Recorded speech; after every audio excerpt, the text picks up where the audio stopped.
Hi everyone, welcome back to the podcast, to the YouTube channel. If you're watching, listening, if you're a new listener, welcome. If you're a veteran, welcome back.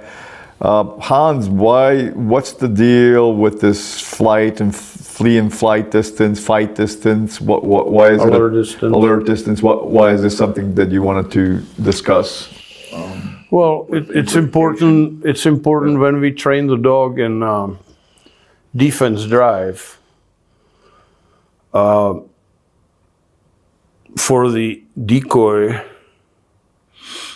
to recognize the significance of these terms, or so what is flee distance, fight distance, alert distance, right? Animals, all higher level animals or all animals, I don't know, they have imaginary, like a teardrop shaped area. Mm-hmm. And there's three of these areas. They're concentric. They're about the same way apart from each other, mm-hmm. all along. As they curve, right? So, and there will be a picture. Yeah. So you may. Okay, I'll give you an example. It's probably the best way to explain it. Let's say you're walking through the woods, right? And you see a deer grazing. And as you're walking towards the deer, suddenly his head pops up. Deer notices you. Let's see, alert distance, mm-hmm. right? And then you come a little closer, and the deer may actually, after the alert distance, may go back to grazing, right? Mm-hmm. But then when you keep coming closer and closer, suddenly the deer takes off, mm-hmm. right? So you broke the flee distance, mm-hmm. in case of deer, right? And let's say if you have an animal and you come really close and start coming in its fighting space, you break the fighting distance, right? What's interesting is that this applies to humans too, right? And it depends where you live, right? So like, let's say if you live in Japan, where they push you into the subway wagons, the flee and fight distance is very, very minuscule, right? Yeah. Now, when you are living in Montana, where is a population 1 person per square mile, the flee and fight distance is pretty far, right? Like a mile, 2 miles out. Like, where's that? Hey, that guy is half a mile away from me. That son of a bitch is way too close. I know, yeah. Right? Yeah. Right? Yeah. And so,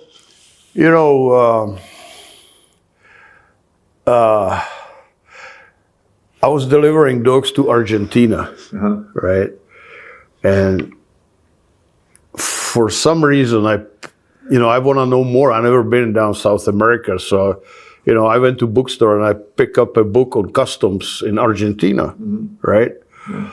And what was interesting, they start talking about flee distance and fighting distance and all that stuff. And indirectly, they didn't call it that way, but they say, in Argentina, when people talk to you, they're right in your face, uh-huh. Past focus line almost. And that's how they talk. It's normal. Uh-huh.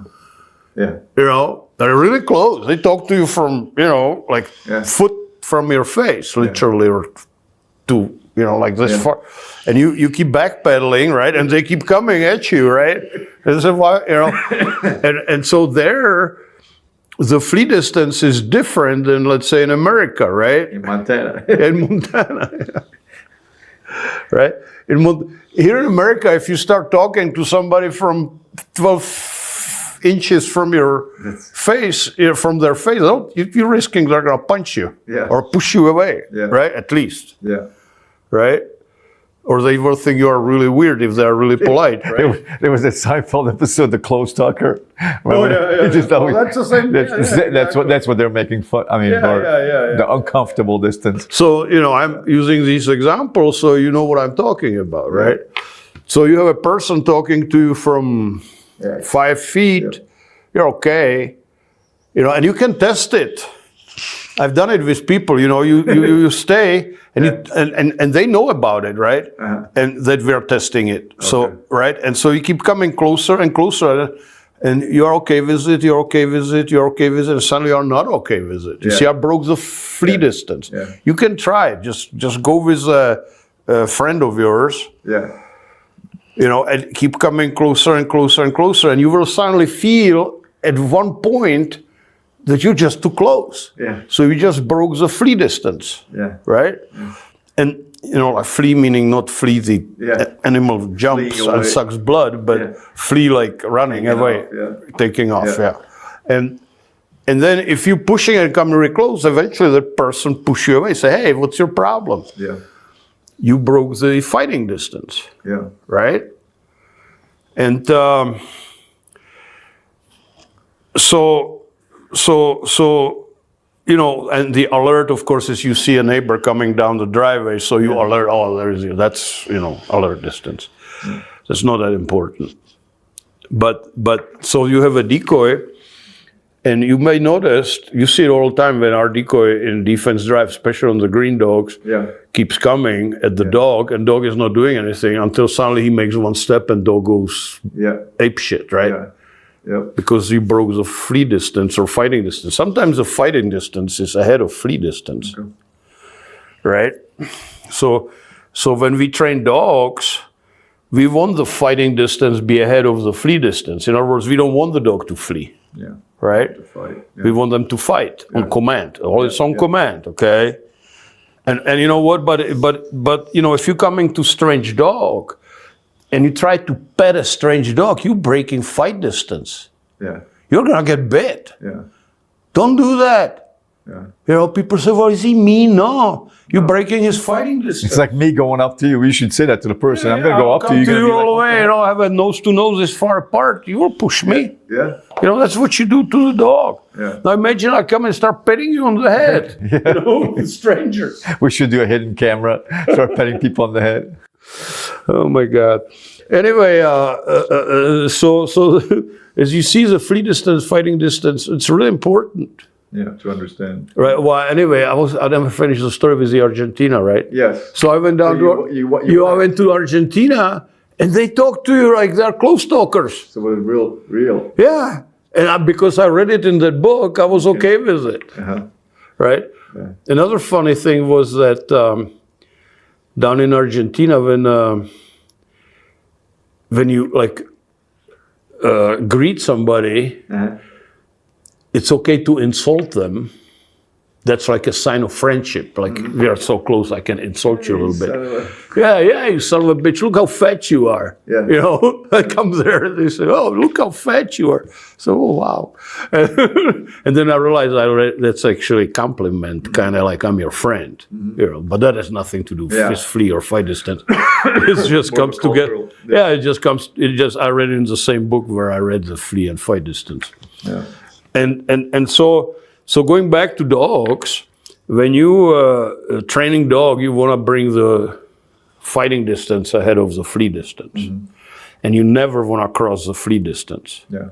Right.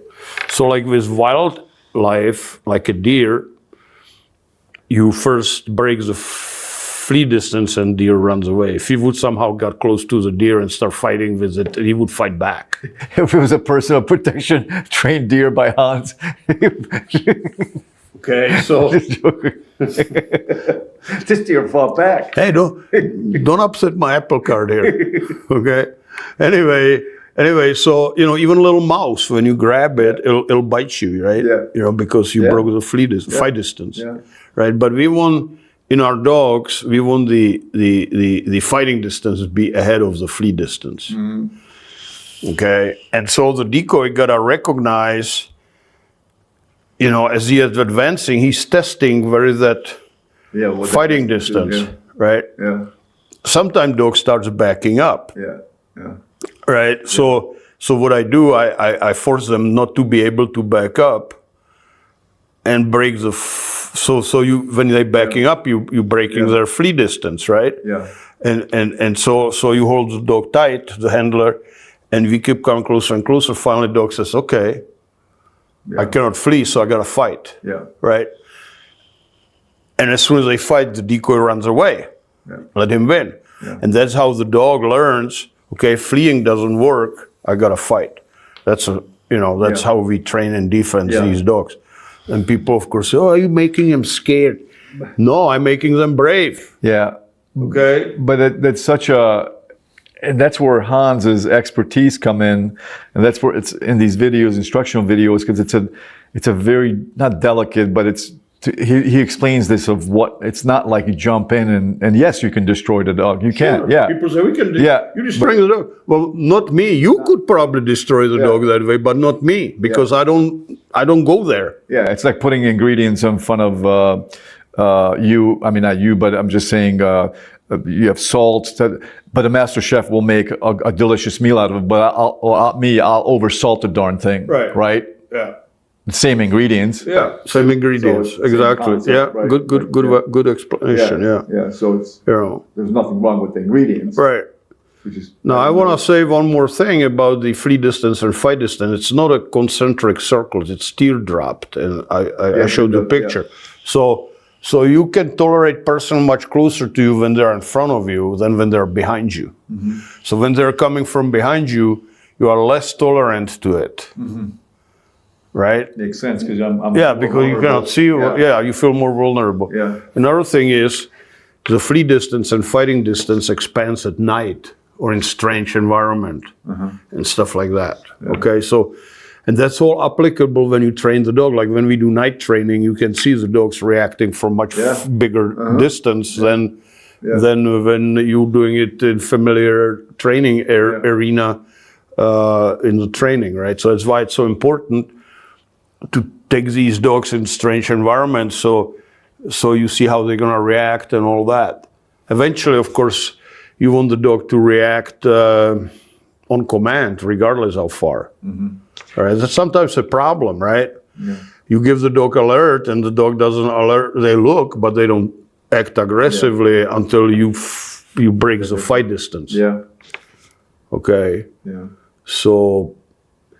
And going back to the front and back, right? So if I stand in front of you, I can stay pretty close, but I can stay even closer when I'm staying side by side. So it's gonna go like this, and then when I go behind you, it's much bigger. The distances, right? So anyway, it's just there's no really serious application to the. If you enjoyed this content so far, please subscribe to our channel. Also, Hans has a podcast channel called Dog Training for Life. Check that out so you can listen to the audio version. If it's from front or back, right, to dog training, but it's just interesting thing to know about it. You meant to say shorter on the back. You said no, the distance is bigger. It's bigger in the back. Yeah, you react while the person is way much further. Yeah, okay. Oh, I see what you mean. Okay. Right. Okay. So if I'm in front of you, you may react when I'm 2 feet, right? Okay. But you may react when I'm 20 feet when I'm behind you. Yeah. Okay. Right? Gotcha. So it's bigger. Okay. Sorry, okay. Yeah. No, it's okay. Yeah. So, flee distance, fighting distance, alert distance. Yeah. Does the senses also play into this, meaning smell, hearing, that? Well, I don't want to get everything plays into everything, right? Yeah. So it just depends. Like you're talking about what does it take for the dog to notice something, right? Yeah. Let's say you come home and dog may bark at you. Yeah. Right. Yeah. And they see you, but they bark. Yeah.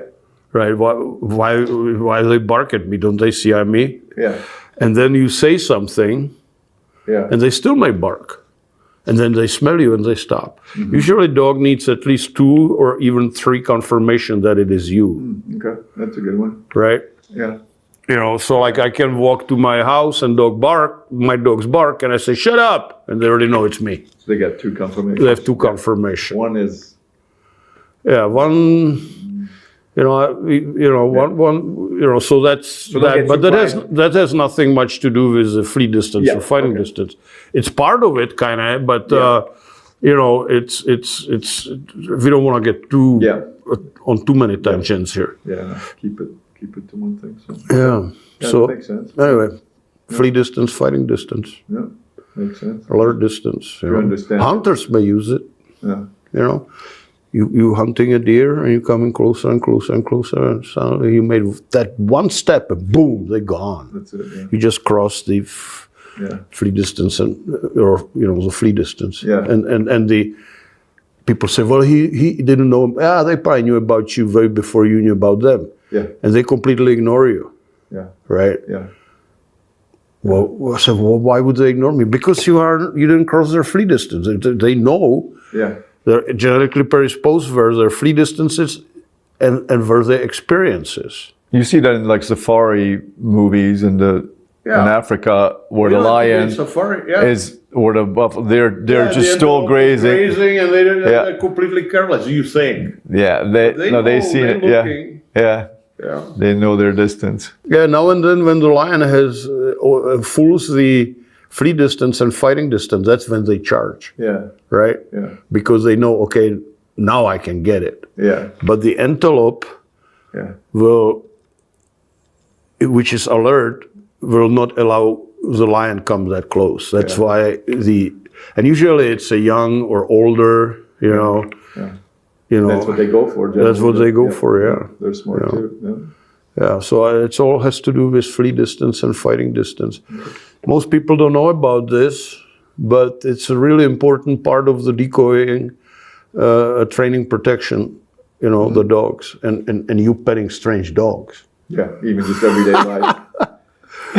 Everyday life kind of thing. Yeah. It's like in that Peter Sellers movie, Pink Panther. Is this your dog? Is it? Oh yeah. No, yeah. Does your dog bite? That's it. Yeah, does your dog bite? Yeah. And he says nope. So he goes and reaches for the dog and he just jumps back and he says, "You said your dog doesn't bite." It's not my dog. That was one of the best jokes ever. It's pretty funny, those series. Yeah.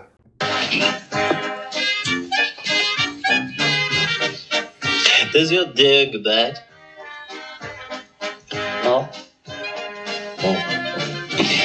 Nice doggy. I thought you said your dog did not bite.